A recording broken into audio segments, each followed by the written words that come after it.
आखिर कहाँ कहाँ तक जाता है व्यक्ति का पाप। एक बार एक ऋषि ने सोचा कि लोग पाप धोने के लिए सभी लोग गंगा जाते हैं, ऐसे में सारे पाप गंगा में ही समा जाते हैं। इस तरह तो गंगा भी पापी हो जाएगी। उस ऋषि ने यह जानने के लिए आखिर पाप कहाँ जाता है तपस्या की। तपस्या करने के फलस्वरूप देवगण प्रकट हुए। तब ऋषि ने उनसे पूछा कि गंगा में जो पाप धोया जाता है वह कहाँ जाता है। तब भगवान ने कहा कि चलो गंगा जी से ही पूछते हैं इस बारे में।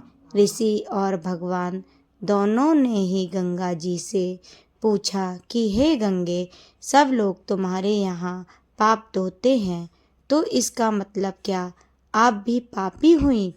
तब गंगा ने कहा कि मैं कैसे पापी हो गई, मैं तो सभी पाप लेकर समुद्र को अर्पित कर देती हूँ।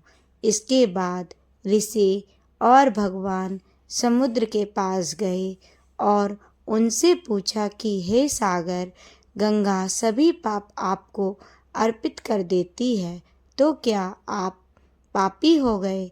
तब समुद्र ने कहा कि वो कैसे पापी हुआ, वो सभी पाप को भाप बनाकर बादल बना देता है। अब ऋषि और भगवान दोनों ही बादल के पास गए, उनसे पूछा कि हे बादल, समुद्र पापों को भाप बनाकर बादल बना देते हैं, तो क्या आप पापी हुए।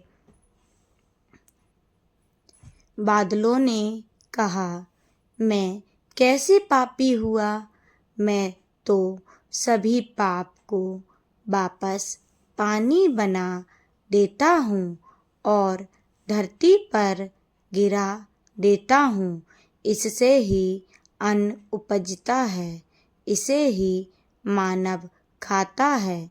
उस अन्न में जो अन्न जिस मानसिक स्थिति से उगाया जाता है और जिस वृत्ति से प्राप्त किया जाता है और जिस मानसिक अवस्था में खाया जाता है, उसी के आधार पर मानव की मानसिकता बनती है।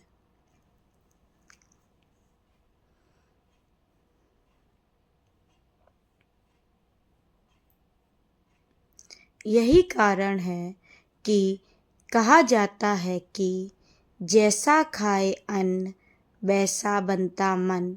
जिस वृत्ति से अन्न प्राप्त किया जाता है और जिस मानसिक अवस्था में खाया जाता है, वैसा ही विचार मानव का बन जाता है। ऐसे में हमेशा भोजन शांत रहकर ही ग्रहण करना चाहिए। अन्न जिस धन से खरीदा जाए वह धन भी श्रम का होना चाहिए। यदि धन्यवाद। आपको हमारी यदि ये कहानी आपको पसंद हमारा आई है तो ये लाइक सब्सक्राइब जरूर करें।